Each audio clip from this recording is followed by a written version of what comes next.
I'm afraid you're on your own. I've ensured that we have a moment to ourselves. Oh, come, come. No need for such theatrics.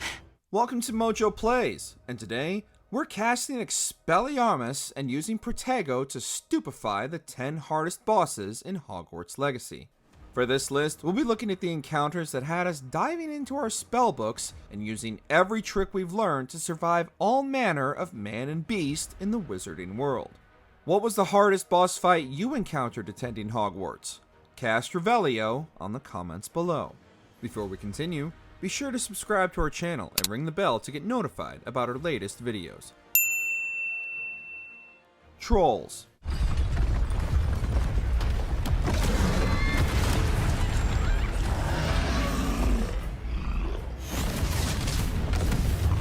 The Trolls are the only boss encounters you face numerous times throughout your tenure at Hogwarts, but we're still counting them in all one entry just for the threat they pose each and every time they cross your path. While they might be lumbering and slow, one false move will mean you get a very up-close and personal look at the club they're usually wielding. Although keeping your distance and taking shots from long range is a sound strategy, many will throw boulders or charge should you get too complacent taking pot shots from afar. The best approach in all encounters is to stay on the move and always keep your strongest magic attacks at the ready, as well as making good use of your ancient magic to even the odds.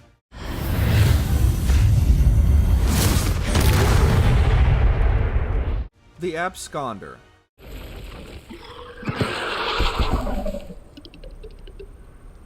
This one's going to be a little difficult for anyone with severe arachnophobia, but by this point you'll already have needed to brave Jackdaw's tomb and the many multi-limbed thornback spiders, so you should be more than well acquainted with their webbed antics.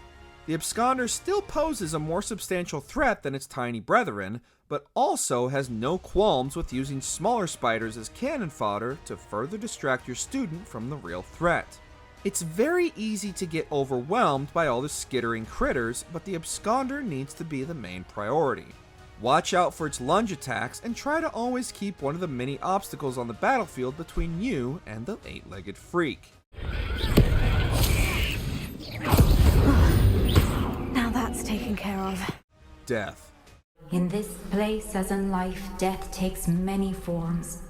Avoid each of them at all costs. By far one of the most visually impressive moments in the game, after sneaking past the numerous death shadows, players will come face to face with death itself. Even though you don't fight the Grim Reaper directly, and frankly, how would you kill death, the apparition isn't above summoning his numerous minions imbued with his powers to fight his battles for him. Battling everything from the many death shadows and death mongrels to the hulking death trolls, the monochromatic battlefield can quickly become overwhelming, and all of your best dueling skills will be put to the test.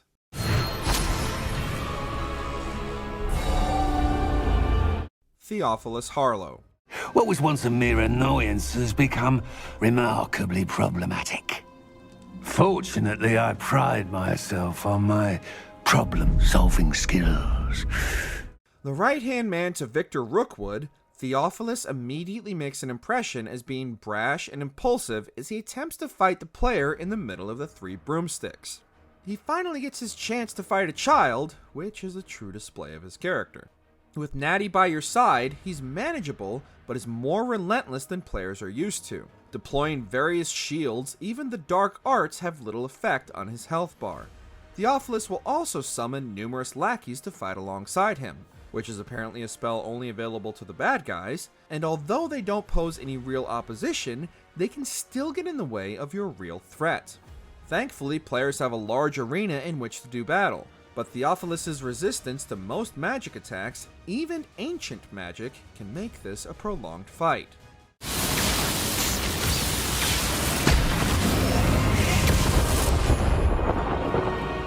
Fastidio's Monster. I get my chaos. Sound acceptable? Excellent! Let the games begin! One of the only bosses on our list exclusive to PlayStation players with the Haunted Hogsmeade side quest, it more than makes the list due to its sheer absurdity and challenge. After forcing you to agree to a contract in which Fastidio gets to continue to be a nuisance, he quickly ups the stakes by creating a troll-like abomination out of the numerous debris scattered around the area. Even when you manage to break Fastidio's toy, he simply rebuilds and ups the ante by sending mannequins after you while his monster continues its rampage. For the final stretch of the fight, Fastidio flips the script and the world, and your student finishes the remainder of the fight with not only the battlefield inverted, but also the controls. We recommend saving all your ancient magic for the final phase of the fight to speed things up and avoid motion sickness.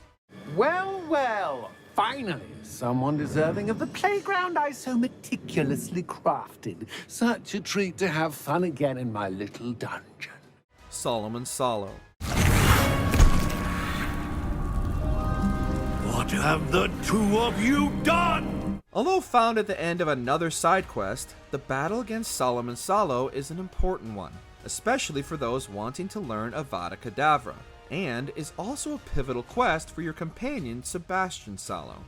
Much like many of the other bosses on our list, they didn't come to this fight alone.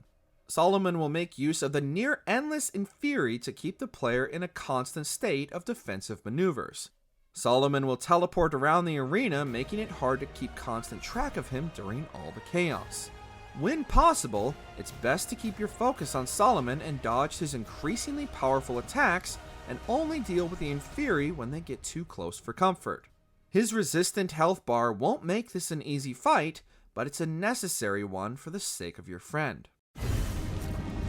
She cannot be healed, Sebastian. You must stop. Victor Rookwood. The arrogance. Should have known better than to try and reason with a child.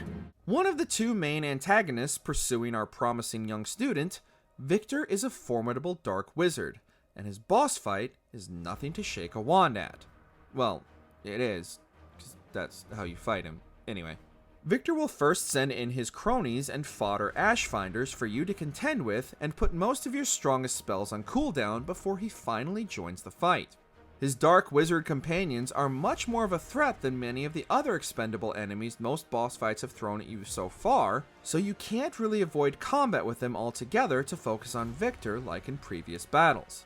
Making appropriate use of your ancient magic throw to hurl debris is key to maintaining the upper hand, and calling down the thunder with your ancient magic will at least score a direct hit and make him think twice about crossing wands with you.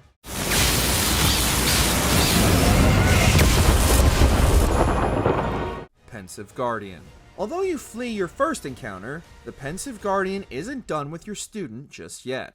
Another optional encounter, this time during the Percival Rackham trials, the Pensive Guardian joins his ironclad brethren to teach you a lesson in finishing what you started.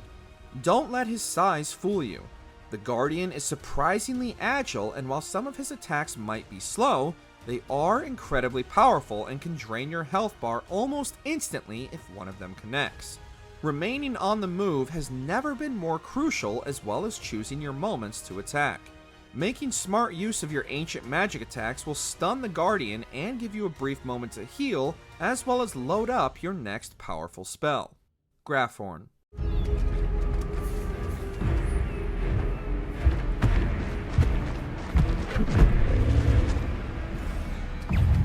Many of the trials in Hogwarts Legacy challenge not only your puzzle-solving skills, but your magic abilities as well, and are more often than not bookended with a challenging boss encounter. Yet, even by those expectations, the Grafhorn will put everything you've learned to the test. No matter what manner of fantastical beasties you've encountered up to this point, the Grafhorn is on another level entirely with its unblockable magic and melee attacks.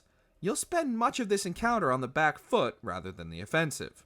There's absolutely no shame in taking pot shots in between dodges, and spamming your ancient magic as soon as the meter fills will at the very least give you a moment of reprieve to make quick use of the rest of your magic catalog. At the end of the battle, you'll have earned the beast's respect, and will have one of the most intimidatingly impressive mounts in the game.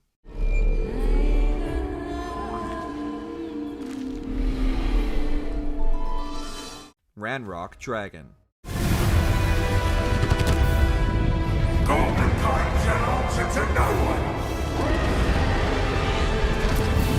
As the final boss of the game, the Ranrock Dragon is equal parts impressive and challenging. You're going to want to go into this one as highly leveled and prepared as possible, so be sure to bring lots of Wiggenweld potions. Firstly, the Ranrock Dragon cannot even be damaged until you destroy the floating orbs that shroud both him and his health bar in black. And secondly, due to the dragon being what amounts to the Harbinger of Death, your unforgivable curses won't have much of an effect here. Ranrock's magic attacks are extremely powerful, and many are completely unblockable, but the few moments when he retreats are the best time to make good use of your stock of Wiggenweld potions. Eventually, with enough persistence, Ranrock will finally suffer his crushing defeat.